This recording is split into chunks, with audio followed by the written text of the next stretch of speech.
Night of the MoonJellies, Mark Shasha.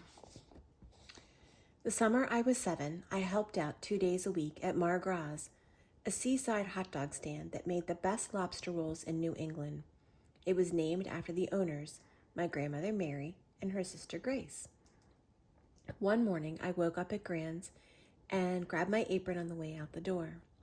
Along the beach I picked up pieces of sea glass, worn and rounded by the ocean. Then I found something that felt like jelly.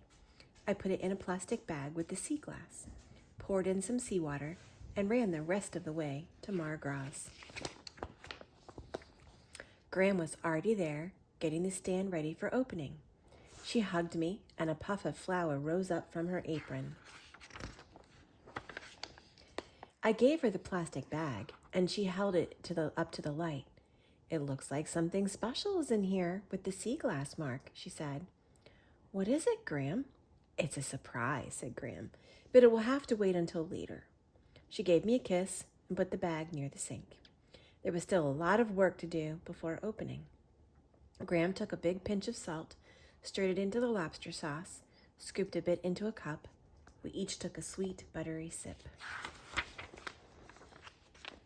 Gram folded and pinned my apron to make it fit, then put a paper hat on my head. She started to shape hamburger patties while I stacked them between sheets of wax paper. "Good morning, you two," boomed Uncle Al. He switched on the grill and sprinkled it with slices of pepper and onion.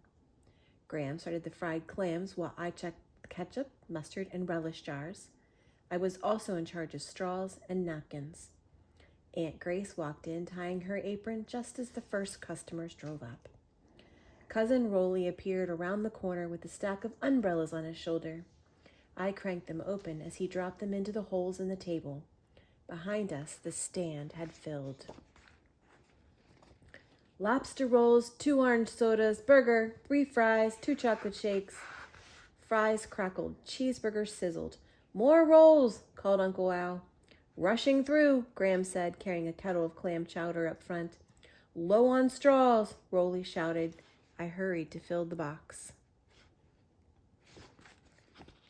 Finally, the seats facing the water were empty again.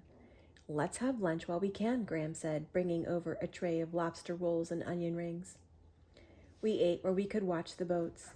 "I think it'll be even busier tonight," Gram said, "and we're out of onion rings." She opened a bag of onions and sliced them into loops. We dipped them in sticky batter and then into breadcrumbs. Uncle Al hauled the popcorn machine to its nighttime place on the counter. Gram filled its tray with corn kernels and butter sticks. Uncle Al switched on the inside lights. "4 popcorn, 4 orange sodas, 2 burgers, 2 dogs, 6 vanilla shakes. Cheese!" yelled Uncle Al. "Right here," Aunt Grace said, dropping a stack of slices on a plate. Customers crowded the counters. Radios blared, baseball and music, horns beeped. "Ketchup's low," shouted Uncle Al. "Lobster rolls ready," Gram called. Pots clanged, the register rang. Customers waved as they drove off. I ate a cheeseburger. It was a busy, noisy night.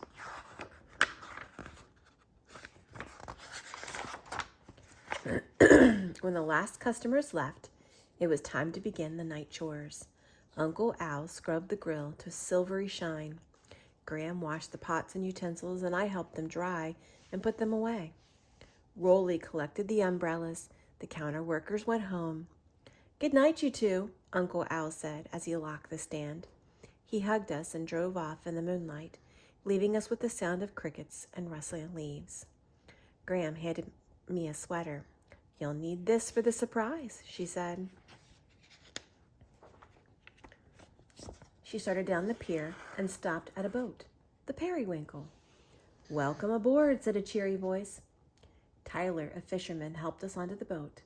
"There is hot chocolate inside," he said. Tyler threw the ropes onto the dock, climbed up to start the engine. The engine roared as we headed out to the dark sea. "Let's go in and keep warm," Gram said. The cabin smelled of hot chocolate. The lights along the shore got smaller and closer together. We went out farther and farther. The engine slowed. Graham held up the bag of sea glass and jelly. Something sparkled inside. "It's a moon jelly," Graham said. "I almost dropped the pot of chowder when this moon jelly flickered in the bag near the sink."